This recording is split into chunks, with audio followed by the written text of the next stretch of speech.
Assalamualaikum warahmatullahi wabarakatuh. Alhamdulillahirabbil alamin wassalatu wassalamu ala asrofil anbiya'i wal mursalin wa ala alihi washabihi ajmain, amma ba'd. Pertama dan yang paling utama, mari kita panjatkan puji syukur kehadirat Allah Subhanahu wa taala yang telah memberikan nikmat dan kesempatannya sehingga kita bisa berkumpul di tempat yang penuh berkah ini. Salawat salam kita berikan kepada Nabi besar Muhammad SAW yang telah membawa kita dari zaman jahiliyah menuju zaman yang penuh ilmu pengetahuan seperti sekarang ini. Yang saya hormati Ibu Ardianti Yusuf, SE, SY, ME, selaku dosen pengampu mata kuliah pengantar ilmu ekonomi dan teman-teman yang saya banggakan. Baiklah, dalam pembahasan materi kali ini, izinkan saya untuk memaparkan atau menjelaskan materi yang akan saya bawakan tentang teori perilaku pasar. Jadi teman-teman sekalian, saya ingin memaparkan 4 topik pembahasan tentang teori perilaku pasar. Yang pertama, pengertian syarat-syarat serta fungsi pasar. Yang kedua, asumsi dasar teori perilaku pasar. Yang ketiga, jenis-jenis serta klasifikasi pasar. Dan yang keempat, peranan pemerintah dalam mengontrol pasar.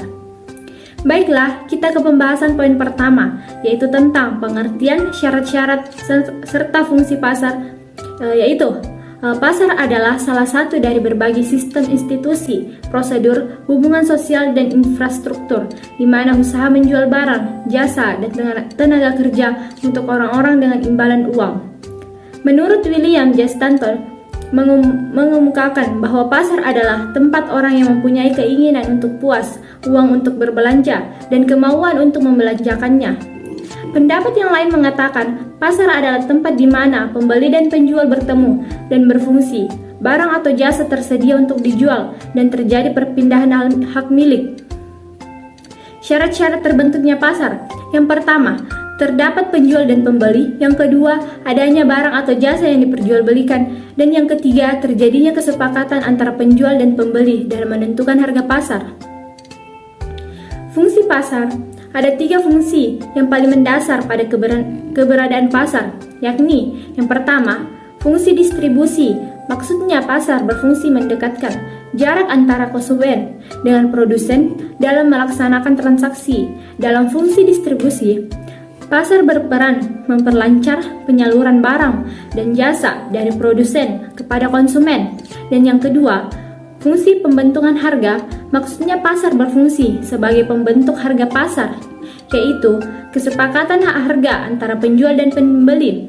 Yang ketiga, fungsi promosi. Maksudnya pasar digunakan sebagai ajang promosi. Pelaksanaan promosi dapat dilakukan dengan cara memasang spanduk, membagikan brosur, membagikan sampel, dan lain-lain. Kita lanjutkan ke poin kedua, yaitu tentang asumsi dasar teori perilaku pasar. Yang pertama, market discount everything, bahwa pasar merupakan cerminan dari segala sesuatu. Perubahan harga yang terjadi di pasar adalah hasil dari tindakan atau pembelian atau penjualan yang diambil oleh para pelaku dengan beragam latar belakang, informasi, pengetahuan, dan emosi yang berbeda. Melalui pengamatan terhadap perubahan harga yang terjadi di pasar sudah cukup bagi seorang analis untuk memperkirakan pergerakan harga selanjutnya. Yang kedua, price move in a trend. Harga cenderung bergerak ke arah yang sama selama beberapa periode. Pergerakan tersebut dapat naik turun atau bergerak dalam area tertentu, membentuk pola-pola yang efeknya dapat dikenali. Analis teknikal percaya bahwa harga tidak bergerak secara acak, sehingga dapat diperkirakan jika harga suatu aset bergerak naik pada akhir minggu ini, maka minggu depan pergerakan tersebut cenderung berlanjut sampai tanda berakhirnya kenaikan muncul secara jelas.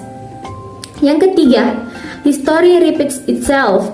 Pola-pola tertentu yang dibentuk oleh pergerakan harga yang terjadi di masa lalu akan terulang kembali dan menimbulkan efek yang sama di masa depan.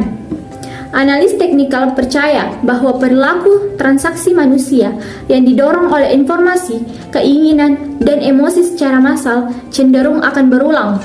Misalnya, sekerumunan massa yang melakukan antrian akibat kelangkaan minyak tanah pada saat ini akan kembali mengulang perilakunya di masa depan ketika menghadapi situasi yang sama. Adapun poin ketiga tentang jenis-jenis serta klasifikasi pasar.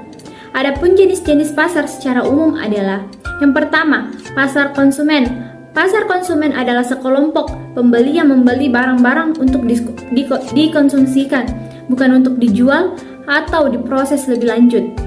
Yang termasuk kelompok ini adalah pembeli individu atau pembeli rumah tangga ataupun non-bisnis. Yang kedua, pasar produsen.